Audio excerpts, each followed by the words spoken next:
Hello again. Welcome to session 6. Moving right along, aren't we? The science of self-defense. You've learned several blocks. You've learned several strikes at this point. Now we put them together into what I believe to be the most important part of your self-defense training. One block, one counter strike.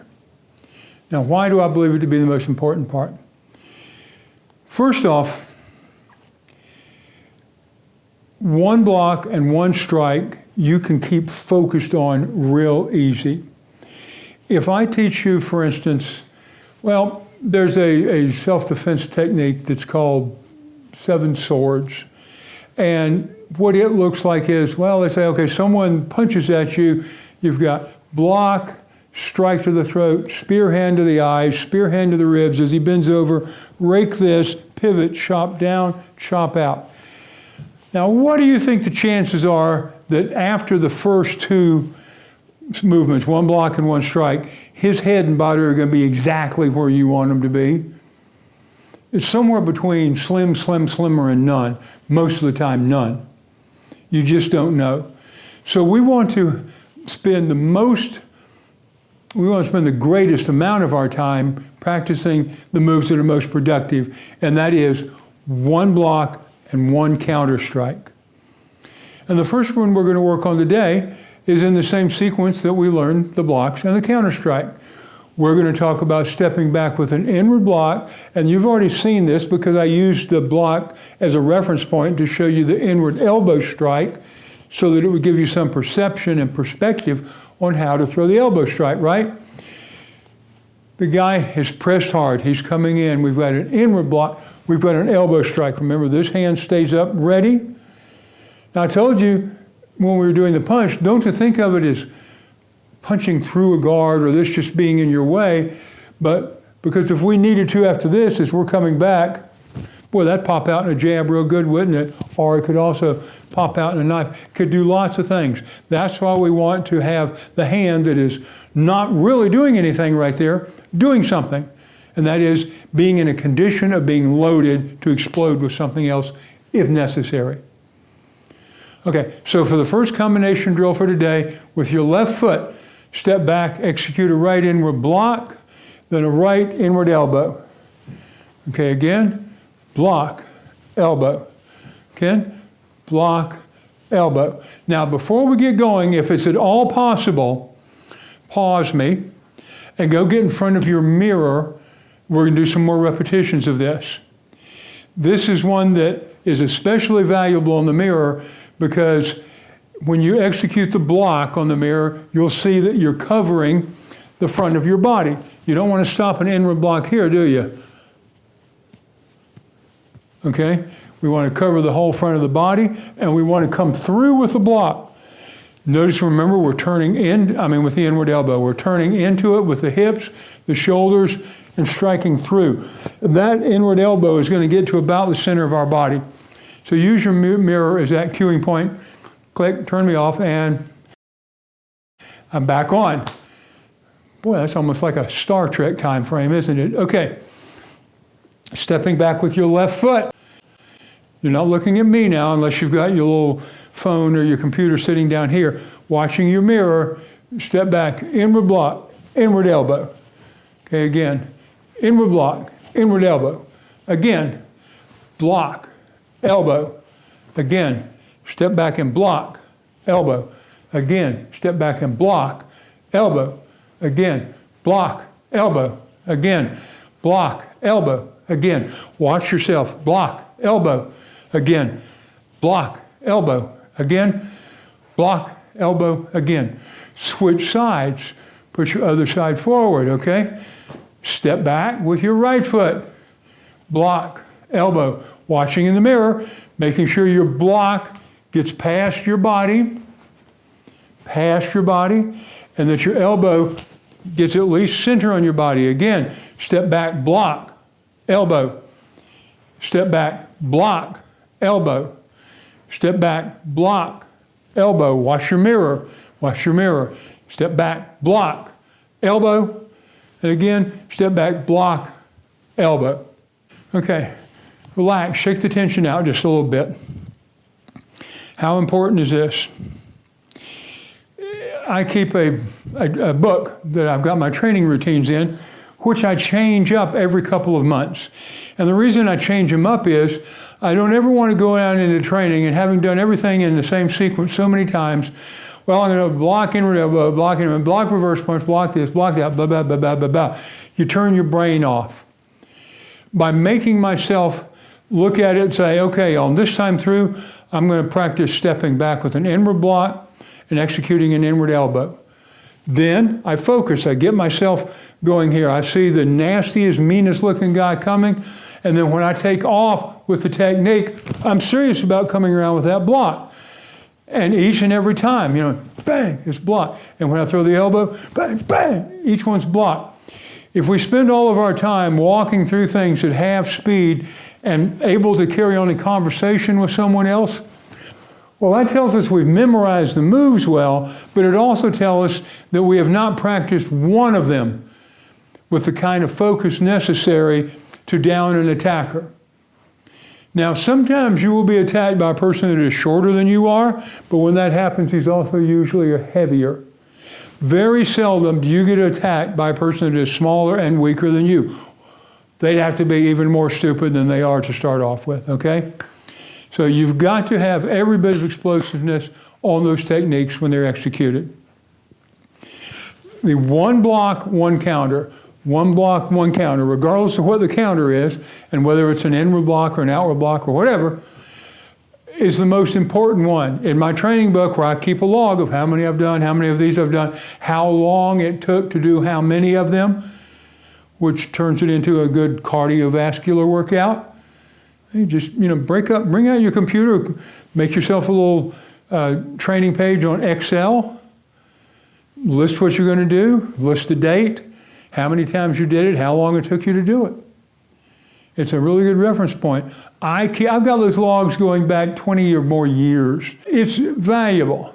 And it also lets you look back and you say, well, wow, 3 years ago, how fast could I do 20 step back and inward block, inward elbows and still have good focus on each one? Well, gee, it took me 27 seconds to do them back then. What can I do them now?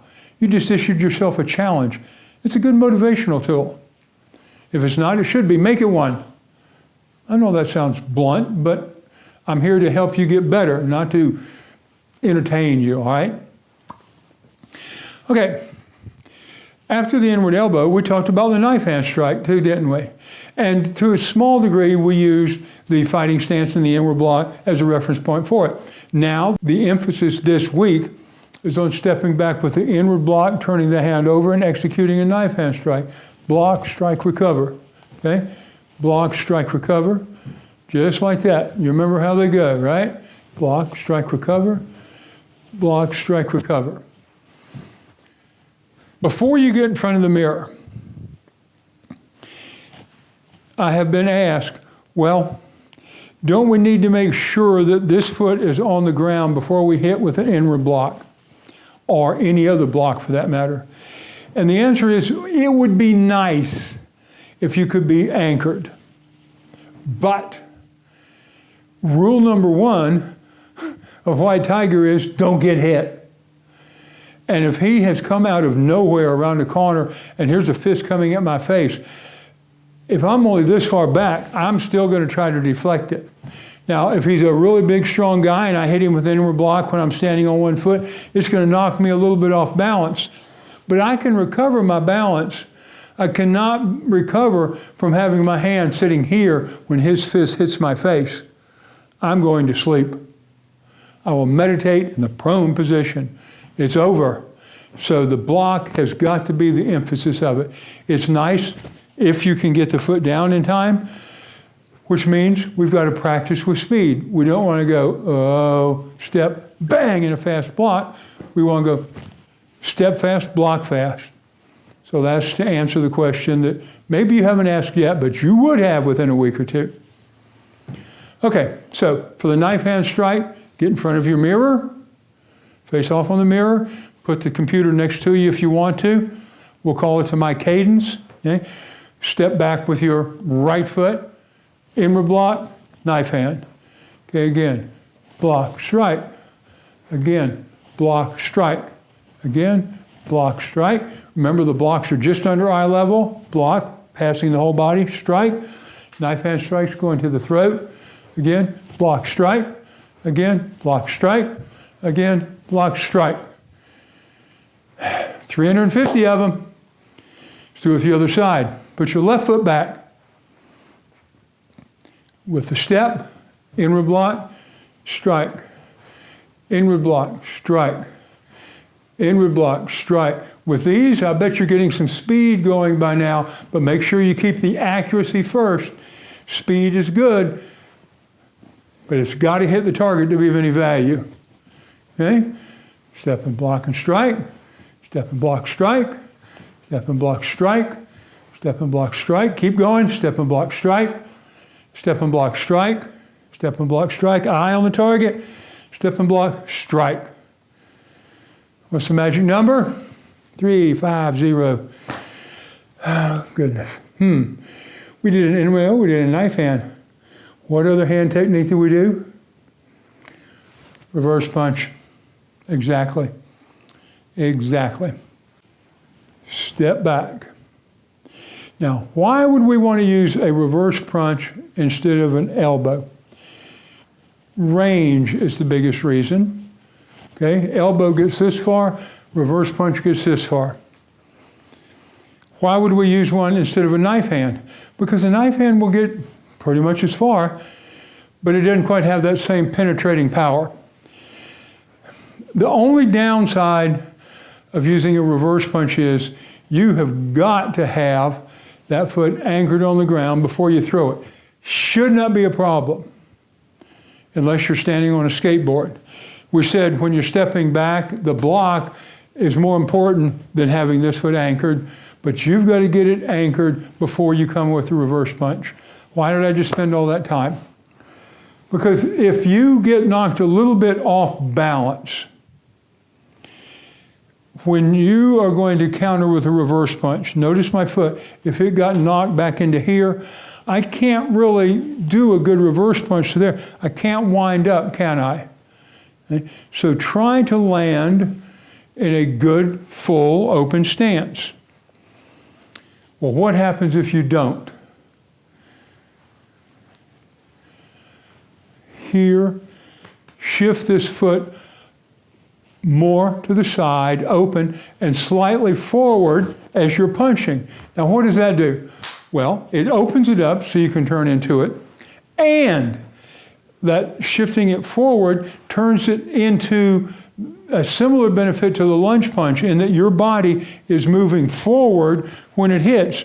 You've driven it forward just as if you were in a static fighting stance.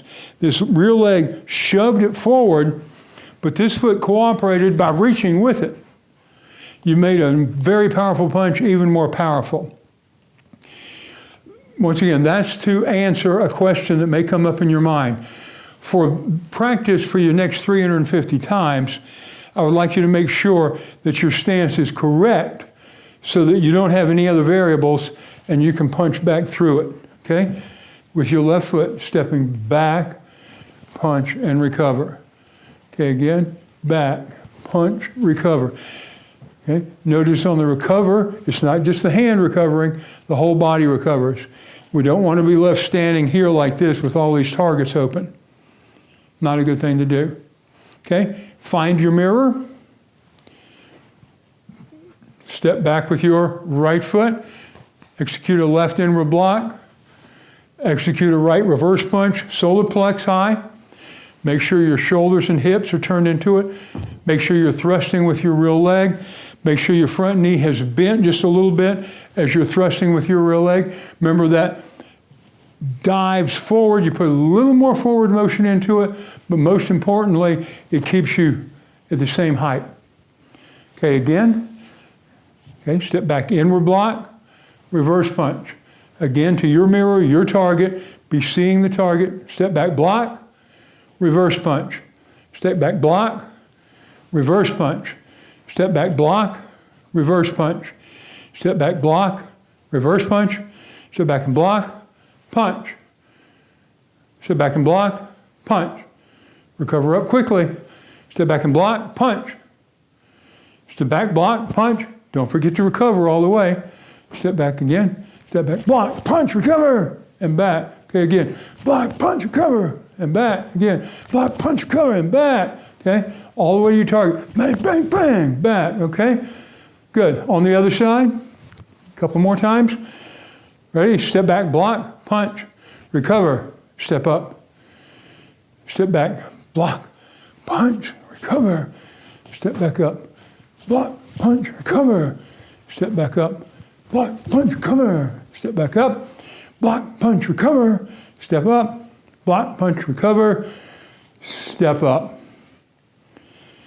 That'll give you a workout. Okay? 350 on each one.